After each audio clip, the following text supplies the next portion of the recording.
Welcome back. Houston getting some world-class recognition after 6 restaurants were awarded with Michelin stars at a ceremony last night. There were dozens of other restaurants also awarded at the event, all as Michelin creates a Texas guide for the best restaurants in our state. Joining us this morning to recap the event is Christina Autry, a food blogger with Houstonsgotspice. Good morning. Thanks so much for coming in. Good morning. Thanks for having me. Yeah, you have an amazing job because we know that Houston has great food, but you kind of get to visit and write and do all things foodie. Okay, so. Yes.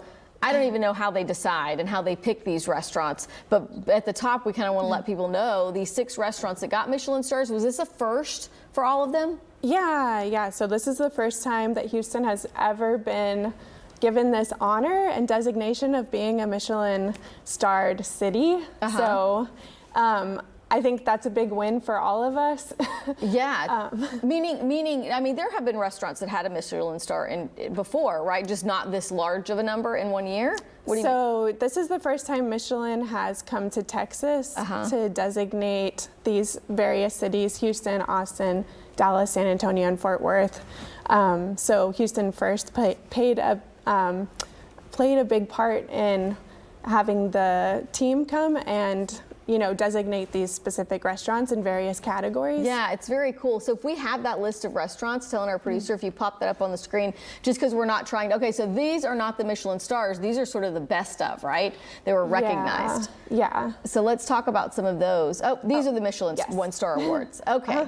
So we can go through this list. BCN Taste and Tradition, that's in the Montrose area. Talk a little bit about these. There's some of them I've not even heard of, but apparently I need to put them on the list. Yeah, no, I definitely have not been to all of them, but BCN is an amazing one. It's for Barcelona, so that's the flavor profile they're going for. Les Jardinières in March. A lot of these were kind of, people were hypothesizing who's going to win. So a few of these were kind of like, oh yes, of course. It's kind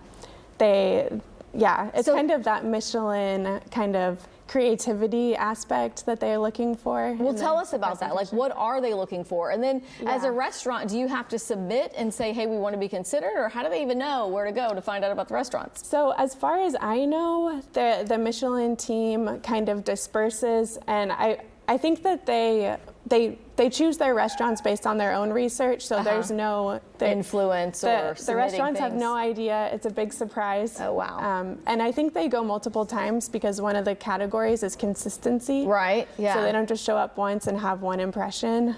It's over. So most of those 6 restaurants that got the stars have been around for a little bit in Houston. It's not like they just popped up within the last year or so. Yeah. Okay. All right. So tell us about the different levels of Michelin recognition. So first we showed you all the restaurants with the star. You saw really quickly, when we can put that up again, some of the restaurants that were recognized. But sort of what does that mean? I mean, obviously the star is the best, right? Yeah. The Michelin star is the smallest category. They started the ceremony off with the recognized restaurants, which were a good number, of course, across all 5 cities that they covered. So it started off with a big excitement of this huge group of people that they wanted to just recognize. And then they also, I think Houston really shined through with the Bib Gourmand category. What's that? So that is, the way they describe it is really good food for a good value. Oh, I like that. Which kind of, to me, that's the essence of Houston. Right, exactly, because we're a foodie town, but it's just all these different cultures and varieties of food at different price points, but everybody loves one that you can go to a different restaurant like a couple times a week. It's kind of like the locals. Yeah, like the locals, kind of like everyday, but like exceptional still. Yeah.